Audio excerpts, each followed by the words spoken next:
ധർമ്മേന്ദ്ര പ്രധാനെ പറ്റിയുള്ള വളരെ പ്രധാനപ്പെട്ട കാര്യങ്ങൾ നോക്കാം. പാവപ്പെട്ട സ്ത്രീകൾക്ക് LPG കണക്ഷൻ ലഭ്യമാക്കുന്നതുമായി ബന്ധപ്പെട്ടുള്ള ഉജ്ജ്വല യോജന PMUY പദ്ധതി നടപ്പിലാക്കിയത് ഇദ്ദേഹത്തിന്റെ കാലഘട്ടത്തിലാണ്. 2024 ലോക്സഭാ ഇലക്ഷനിൽ ഒഡീഷയിലെ സംബൽപൂർ ലോക്സഭാ മണ്ഡലത്തിൽ നിന്നും ജയിച്ച വ്യക്തിയാണ് ധർമ്മേന്ദ്ര പ്രധാൻ. 2014 മുതൽ 2021 വരെ ഇന്ത്യയിലെ ഏറ്റവും കൂടുതൽ കാലം പെട്രോളിയം വകുപ്പ് മന്ത്രിയായി സേവനമനുഷ്ഠിച്ച വ്യക്തിയാണ് ധർമ്മേന്ദ്ര പ്രധാൻ. 2019 മുതൽ 2021 വരെ കേന്ദ്ര സ്റ്റീൽ വകുപ്പ് മന്ത്രിയായിരുന്ന വ്യക്തിയാണ് ധർമ്മേന്ദ്ര പ്രധാൻ. അതിനുശേഷം 2021 മുതൽ 2026 ജൂലൈ 25 വരെ ഇന്ത്യയുടെ കേന്ദ്ര വിദ്യാഭ്യാസ വകുപ്പ് കൈകാര്യം ചെയ്തത് ധർമ്മേന്ദ്ര പ്രധാനാണ്. കോക്രോച്ച് ജനതാ പാർട്ടി അതിന്റെ വലിയ രീതിയിലുള്ള പ്രതിഷേധത്തെ തുടർന്ന് 2026 ജൂലൈ 25 കേന്ദ്ര വിദ്യാഭ്യാസ വകുപ്പ് മന്ത്രിയായിട്ടുള്ള ധർമ്മേന്ദ്ര പ്രധാൻ രാജിവെച്ച് പോവുകയാണ് ചെയ്തിട്ടുള്ളത്.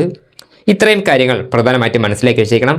ഇന്നത്തെ ചോദ്യം, നവജീവൻ പദ്ധതി ഏത് വകുപ്പിന് കീഴിലാണ് ഉള്ളത്? ഇതിന്റെ ആൻസർ കമന്റ് ഇടുക.